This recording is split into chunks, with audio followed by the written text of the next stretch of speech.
Secunderabad Bollaram ward 8 Sadar Bazar అమ్మవారిని దర్శించుకున్న cantonment MLA Shri Ganesh. ఈ సందర్భంగా ఆయన మాట్లాడుతూ కంటోన్మెంట్ ప్రజల ఆదరణతోనే నాకు సేవ చేసే అవకాశం వచ్చిందని పేర్కొన్నారు.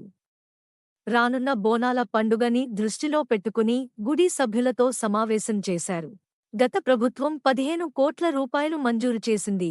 మన ప్రజల పాలన కాంగ్రెస్ 34% పెంచి 20 కోట్లు ఉత్సవాలకు మంజూరు చేసిందని చెప్పారు. ప్రజల్లో ఉంటూ ప్రజల కోసమే పనిచేస్తానని, తమ ప్రజలకు ఎలాంటి ఆపద వచ్చినా ముందుంటానని చెప్పడం జరిగింది.